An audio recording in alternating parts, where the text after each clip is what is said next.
Good morning বন্ধুরা, শুভ সকাল। আজকে রবিবার। দেখো, রবিবারের লাঞ্চের প্রিপারেশন নিচ্ছি। এই যে এখানে বসিয়ে দিয়েছি করলা আর কুমড়ো ভাজবো। কুমড়োটা কেটে রেখেছি এই জন্যে। আর করবো হচ্ছে মটন। এই যে মটনটা সেদ্ধ বসিয়ে দিয়েছি। মটনটা সেদ্ধ হলে মটনটা করবো। এখানে দেখো পেঁয়াজ কেটে রেখেছি, আলু কেটে রেখেছি, আর আদা রসুন টমেটো পেস্ট করতে দিয়েছি। মিস্টার লোকে করে দিচ্ছে। আর জানো তো, এঁচোড়ও সেদ্ধ করে ফেলেছিলাম। তবে মিস্টার লৌহ বাজারে গেছিলো, একটু গিয়ে ফোন করলো যে মটন নিচ্ছে। সেই জন্য ভাবলাম না, তাহলে এঁচোড়টা আর আজকে করা হবে না, এঁচোড়টা কালকে করে নেবো।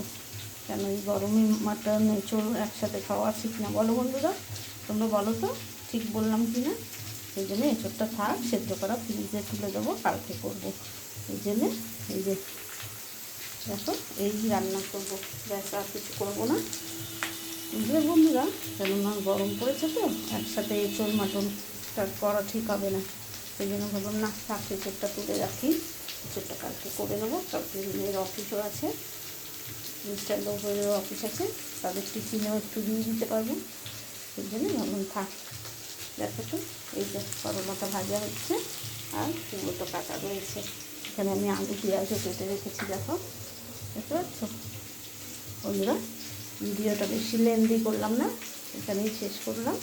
তোমরা সবাই রবিবারে লাঞ্চে ভালো মন্দভাবে খাওয়া। আমরা বলো, একটু মাটন চিকেন না হলে ভালো লাগে না, তাই না? ঠিক আছে বন্ধুরা, ভিডিওটা এখানেই শেষ করলাম। টাটা, ভালো থেকো, সুস্থ থেকো সবাই। টাটা। আবার পরে কোনো ভিডিওতে তোমাদের সাথে কথা হবে, গল্প হবে। টাটা।